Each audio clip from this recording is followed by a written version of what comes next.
Expresidente Arzú, gracias por atendernos. Pues gracias por la entrevista.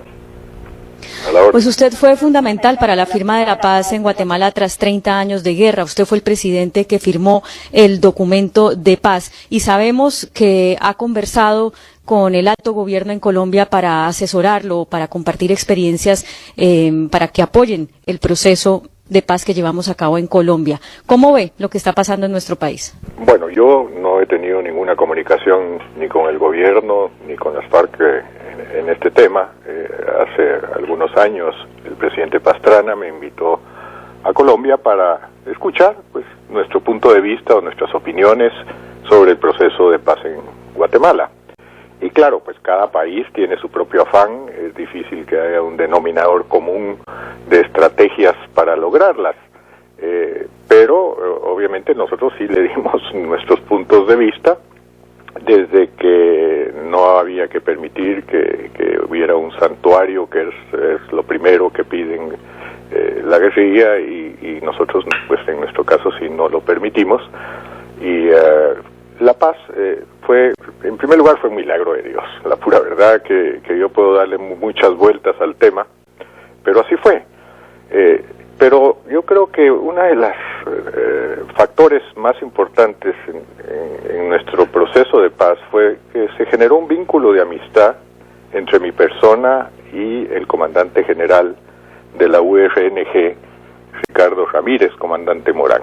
Y la verdad que buen tipo, y él fue un protagonista importante, y a él también le tengo que dar su lugar, porque obviamente sin que hubiera habido ese vínculo de amistad que se generó en una plática de 7 horas y media en El Salvador antes de que yo ganara la segunda vuelta, pues hubiera sido, creo yo, muy difícil o casi impensable que se hubiera podido llegar a la conclusión de un final feliz en el tema de los 38 años de conflicto armado en Guatemala. Pero bueno, ahí sí que después de esa plática él me pasó ahí a un apartado pequeño en la casa donde estábamos y me dijo, mire, yo ya había desistido de la posibilidad de que firmáramos la paz, pero después de estas 7 horas y media que hemos platicado, creo que es más lo que nos une que lo que nos divide, y ese abismo que se nos ha hecho creer que existe entre usted y yo, pues no es tal, y que yo había desistido de firmar la paz, íbamos al conflicto armado hasta que la muerte nos separe, pero voy a hacer un último intento, y nos dimos la mano y ahí se firmó la paz. Ese vínculo de amistad, después vino obviamente todo el mise-en-scène, los acuerdos, etcétera, y pues gracias a Dios se llegó a un final feliz. Claro, yo no soy quien para dar recomendaciones a ningún gobierno sobre el tema, sino que simplemente puedo contar mi experiencia. Esta mañana nos decía un senador que no se puede comparar el caso de Guatemala con el de Colombia, pero hay mucha gente que sí encuentra semejanzas. Una de las grandes preocupaciones en Colombia es que las FARC no se apuran a conversar sobre los 5 puntos pactados, pero en el caso de Guatemala el proceso de paz duró 9 años, y duró 9 años en los que varias veces hubo elecciones. Esa es la problemática en este momento en Colombia, seguir negociando cuando entramos en un proceso electoral. ¿Cuál es su experiencia de las conveniencias o inconveniencias de hacerlo así? Bueno, el proceso de paz en Guatemala realmente no duró 9 años, porque hubo principios, finales, hubo lagunas, se abandonó el proceso durante años, y cuando nosotros llegamos realmente a la presidencia, pues yo creo que era un caso perdido, es decir, según nos lo manifestaron pues el comandante Ricardo Ramírez, que era un hombre muy cabal y muy correcto, y me dijo, mire, a mí ya me han engañado mucho, yo ya he tenido la decisión de no hacer otro aborde más hacia la paz. Pero bueno, como le cuento, se tomó la decisión de un estrechón de manos, y ahí se firmó la paz. Realmente son coyunturales, y yo creo que quienes dicen que no hay 2 procesos iguales están en lo correcto. No lo hay. Cada cual pues tiene sus propias inconveniencias, su propia intensidad. O sea, es difícil establecer, como le digo, un denominador común en todos los procesos. Sí, presidente, muchas personas que se oponen al proceso de paz, no a la paz, pero sí al menos a la forma como está concebida el proceso, se les critica que no entienden cuáles son las verdaderas ventajas de firmar la paz, porque finalmente la situación en las ciudades de Colombia no es tan difícil como lo llegó a ser hace algunos años. Pero hace poco nos dijeron que en el momento en que se firmara ese papel de la paz, por ejemplo, el Producto Interno de Colombia podría subir un 2%. En Guatemala hay mucha violencia todavía, no asociada a la firma del Acuerdo de la Paz, sino a las maras y a otros fenómenos. Pero quiero que usted nos cuente cuáles fueron los beneficios inmediatos en Guatemala de firmar la paz. Bueno, mire, es que quienes no participan en el proceso y que se sienten apartados de él, pues generalmente tratan de bajarle el valor o de disminuirle el valor a la paz. Mire, en primer lugar, el gran logro de la paz es el cese al fuego. Ese sobrepasa a todos los demás, porque usted dice, bueno, en Guatemala todavía hay violencia y etcétera, pero ¿y qué pasaría si además de la violencia existente hubieran grupos insurgentes volando puentes, torres de energía eléctrica, plantas de agua, en fin? Pues estaríamos realmente en una situación calamitosa. Claro, es como que me dijeran que nada sirvió la firma de la paz entre el norte y el sur en los Estados Unidos porque siguen asaltando en el metro. Es decir, pues son dos cosas totalmente diferentes.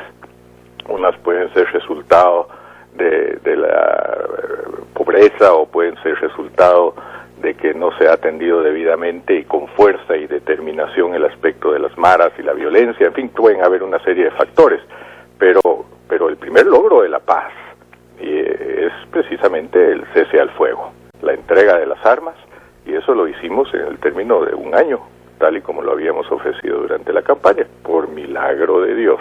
Eso sí hay que reconocerlo, porque yo no me puedo atribuir méritos en exclusiva, sino que hay muchos que participaron, se esforzaron y bueno, pues lograron el objetivo. La otra discusión en Colombia es si se debe permitir la participación de otros actores de la sociedad diferentes a los delegados para negociar, como la sociedad civil, como los congresistas, empresarios, bueno, un poco lo que fue la negociación del Caguán, que seguramente usted la conoce. Y sé que usted en el proceso de Guatemala fue muy férreo en el hecho de defender que nada tenían que hacer otros personajes no citados para negociar en el sitio de las negociaciones. ¿Por qué es conveniente que nadie más se meta, a pesar de que el resto de la sociedad critica que esto se haga en secretismo? Mire, aquí quizás voy a decir algo que no le va a gustar, pero bueno, pues si me lo pregunta se lo voy a decir. Cuando yo vi que iniciaban las pláticas en Colombia, lo cual me dio un gran gusto, sí vi a los actores hablando de que iban a mantener informada a la prensa del desarrollo de las conversaciones. Ahí le comenté a mi familia, mala cara le veo a la gansa. A la prensa se le debe informar del desarrollo de los acuerdos de paz 5 o 10 minutos antes de que se firmen. Y si es después, más mejor, como dicen en mi pueblo. Yo creo que ese es un error garrafal, humildemente. Creo que es una equivocación, pero claro, hay procesos de procesos y cada quien se rasca sus pulgas propias como puede, pero anunciar el giro de las conversaciones provoca que traten de influir quien aparece en los medios como que va perdiendo en las conversaciones. No sé si me explico. En la paz, por ejemplo, en París, entre el Vietcong y los Estados Unidos, pues se informaba pormenorizadamente quién iba ganando en las conversaciones. Entonces el quien aparecía en los medios como que iba perdiendo, aumentaba la hostilidad. ¿Cuántos muertos costó eso? Si se decía en las conversaciones que se salían en los medios de información de que iban ganando en las pláticas el Vietcong, pues entonces los bombardeos de los norteamericanos se intensificaban. ¿Cuánta gente murió a causa de eso? Porque lógicamente la prensa trata de sacar en sus noticias algo que no lo sacan los demás, para causar verdadera expectación y muchas veces sensación sensacionalismo. Hay medios de prensa serios, hay medios de prensa que no lo son, hay que hacer esa distinción, pero los que no lo son también influyen, y a veces influyen hasta más de los medios de información que sí son serios. Y entonces, ¿cuánto más? No nos referimos solamente a la participación de los medios de comunicación o a que los medios de comunicación podamos informar, sino a que la sociedad civil quiere estar ahí, las mujeres dicen que porque no hay más mujeres representadas, los congresistas también quieren asistir y otros actores de la sociedad civil diferentes a los que quedaron en el decreto del acuerdo de negociación. ¿Se debería abrir un poco más este proceso a la sociedad civil o por qué es inconveniente hacerlo?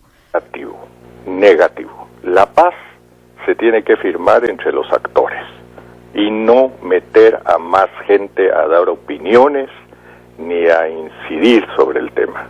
Yo sí en eso fui muy tajante en Guatemala. Aquí lo vamos a hacer entre ellos y nosotros. Si fuera para declarar la guerra, entonces diría yo que entren otros actores a dar su opinión. Pero para firmar la paz, lo que interesa es la firma de la paz. Y entre más actores entren de la sociedad civil o de los colegios profesionales o de los partidos políticos o de la misma prensa, eso, en mi opinión, no quiere decir que sea dogma de fe, es un gravísimo error. Eso es un error. Antes guerrilleros después participaron en política y todavía hay algunos de ellos que incluso siguen asesorando a los gobiernos en la implementación de los acuerdos de paz más de 20 años después de firmada. Esa participación política es otro punto muy coyuntural y difícil del acuerdo que se quiere lograr en Colombia. ¿Cómo les ha ido en Guatemala con la participación política de los excombatientes? Mire, ahí están, participaron en política, no les ha ido muy bien, se les dieron todo tipo de garantías para su participación electoral, no hubo mayor reacción de la población, porque una cosa es estar en la clandestinidad, donde el secretivismo magnetiza a la opinión pública muchas veces, y otra es salir a la luz pública, externar opiniones políticas sobre aspectos de economía, aspectos sociales, en fin, y obviamente ahí a la población establece su criterio y dice, no, lo que está diciendo es una tontería, o a mi punto de vista que sí, pues sí, realmente tiene razón. Son dos cosas diferentes. En la clandestinidad, esa secretividad genera un magnetismo, indudablemente, aunque no se tenga mucha opinión favorable, pero el hecho de no saber cuántos son, pues eso obviamente genera una atracción política, pero ya cuando se tiene que salir a la luz pública en calidad de partido político, pues entonces ahí ya es otra cosa, es completamente distinta. Expresidente de Guatemala, Álvaro Arzú, le agradecemos mucho su comunicación. Usted ahorita se desempeña como alcalde desde hace más de 4 periodos, o sea que quedará para otra oportunidad que nos cuente cuál es ese efecto teflón que lo mantiene tan alto en popularidad y bueno, por qué ha decidido dedicarse a lo local y no a lo internacional después de haber sido uno de los hombres que firmó la paz. Muchas gracias por atendernos.